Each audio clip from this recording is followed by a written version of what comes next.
نحمدہ ونصلی ونسلم علی رسولہ الکریم اما بعد۔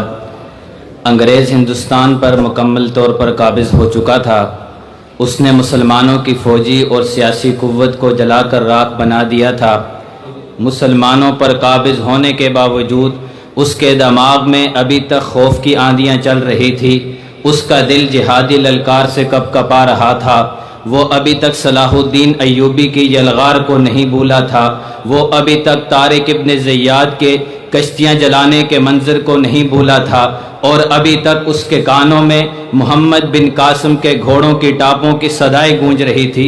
وہ یہ بات جانتا تھا کہ مسلمانوں کی عزت جہاد میں ہے اور مسلمانوں کی ذلت عدم جہاد میں ہے۔ مسلمانوں کے دلوں سے جذبہ جہاد کو چھیننے کے لیے انہوں نے کرائے کے نبی مرزا غلام قادیانی کی خدمات کو مستعار لیا، اور انہوں نے مرزا قادیانی کو کہا کہ ہم نے تجھے اس لیے نبی بنا کے بھیجا ہے کہ تم ان مسلمانوں کے بپھرے ہوئے جذبات کو زنجیر پہنا دو، ان کے آتش فشاں ولولوں کو مقید کر دو، ان کی بے خوف آنکھوں میں موت کا خوف اتار دو، ان کے دماغوں سے شوق شہادت کی تمنا کو مٹا دو، ان کے ہاتھوں سے شمشیر کو چھین لو، ان کے سینوں سے جذبہ جہاد کو مٹا دو۔ مرزا غلام قادیانی انگریز کے نمک کو حلال کرنے کے لیے ساری زندگی جہاد کو حرام کہتا رہا۔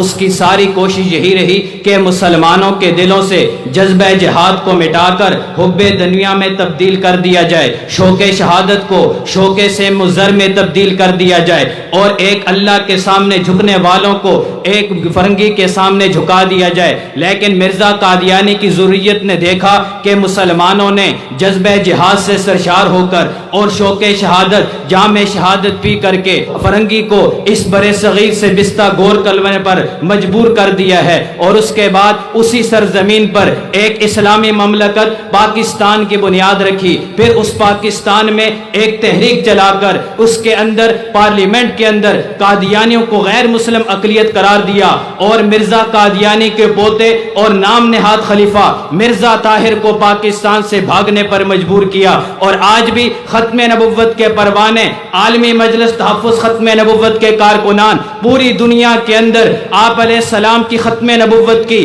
دعوت کو عام کر رہے ہیں، اور منکرین ختم نبوت قادیانیت کا تعاقب کر رہے ہیں، اور اس وقت پوری دنیا ختم نبوت زندہ باد کے نعروں سے گونج رہی ہے، اور وہ وقت دور نہیں جب پوری دنیا کے اندر ڈھونڈنے سے نام کا بھی قادیانی نہیں ملے گا انشاءاللہ۔